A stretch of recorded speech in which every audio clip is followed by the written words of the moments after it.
একজন মানুষকে বেঁচে থাকার সার্থকতা কি? বেঁচে থাকার সার্থকতা হলো আখেরাতে সফলতা। তখন আখেরাতে হাসরের ময়দানে আমার নামে কি ঘোষণা হবে এর ভিত্তিতে, আমার জন্য কি ফয়সালা হবে এর ভিত্তিতে, কৃতিত্ব, সফলতা, কামিয়াবি, কিছু যদি ক্রেডিট তো এর ভিত্তি, এটার ভিত্তি।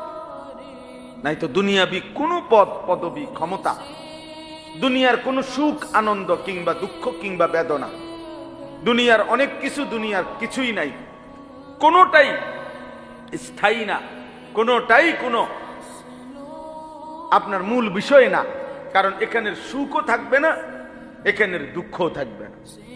এখানে সুস্থ রোগী লোক, সুস্থ লোক সেও মরে যাবে, এখানে অসুস্থ রোগীও মরে যাবে।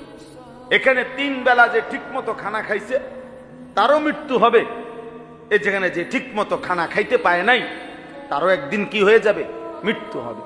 এখানে রাজপ্রাসাদে যে ছিল তারও মরণ হবে, এখানে জীর্ণ কুঠির কুড়ে ঘরে যে ছিল তারও কি হবে, মরণ। তাইলে এখানের হাসিও সংক্ষিপ্ত, কান্নাও সংক্ষিপ্ত। কিন্তু আখেরাত আর পরকালের হাসি অনন্তকাল, কান্না অনন্তকাল, সুখ অনন্তকাল, দুঃখ অনন্তকাল।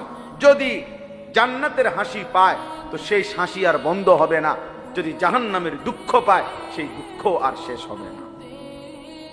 তাহলে প্রকৃত অর্থে বিবেকবান ইনসাফ করে ভাবা উচিত, বাস্তবিক অর্থে আমার আখেরাতে কি হবে।